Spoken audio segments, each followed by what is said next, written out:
La neige est de retour en France. Regardez la caméra sur le toit de TF1. Paris est tout blanc. Les saleuses sont au travail, du moins c'est ce qu'on nous dit. Mais au volant, bien sûr, tout change. Sans précaution, la route peut vite devenir une vraie galère. Alors comment protéger son moteur, ses essuie-glaces et à la montagne, quelle chaîne choisir? C'est le dossier de Benoît Domps.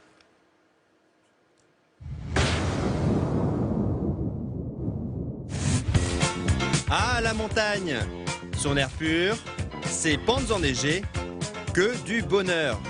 Oui, mais la montagne, ça se mérite. Votre voiture, elle souffre. Et vos vacances peuvent vite se transformer en cauchemar.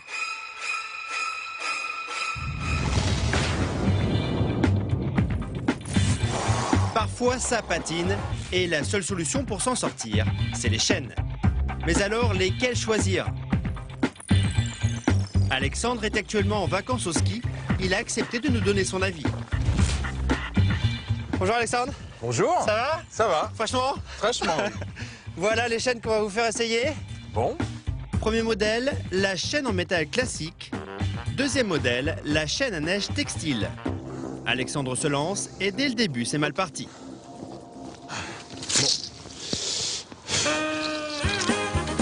Il a beau consulter la notice, il est au bord de la crise de nerfs. Je pense qu'un coup comme ça, les chaînes risquent de voler dans le champ qui est derrière. Au bout d'une demi-heure d'effort, Alexandre arrive enfin au bout de ses peines. Deuxième test avec les chaînes textiles et leur maillage en tissu. Les choses semblent beaucoup mieux avancées et au bout de seulement 10 minutes, elles sont mises. Ça paraissait déjà plus simple en fait dans la boîte. Ça a été beaucoup plus facile que le premier modèle. Conclusion, privilégiez les chaînes textiles, beaucoup plus faciles à installer. Pour ce type de matériel, comptez 115 € contre 80 € pour des chaînes classiques. Plus cher, mais dans des conditions climatiques difficiles, vous serez content de votre investissement. En revanche, dès qu'il n'y a plus de neige sur la chaussée, retirez les chaînes textiles car le cordage peut très vite s'abîmer. Dernier conseil d'utilisation, les chaînes se mettent toujours sur les roues motrices. Et enfin, n'oubliez pas, il ne faut jamais rouler à plus de 40 km/h une fois chaîné.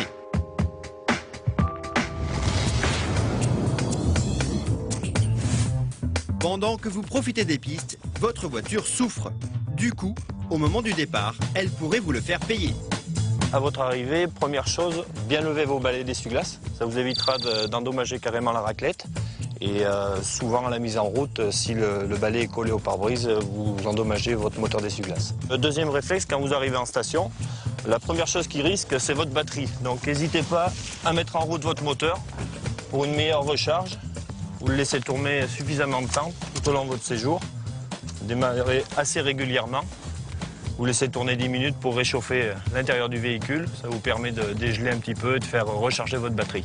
Le dernier réflexe, ne pas tirer son frein à main. En fait, les câbles de frein à main sont chargés d'humidité, donc si vous le mettez en position serrée, vous ne pourrez pas repartir, vos roues arrière seront bloquées. Donc n'hésitez pas à garder une vitesse sans tirer de frein à main. Autre zone à risque pour votre voiture, la serrure et le pare-brise. Pour la serrure, des dégivrants existent et ne coûtent que 3 €. Pour le pare-brise, deux solutions. La première, la bonne vieille bâche, simple, efficace et pas chère.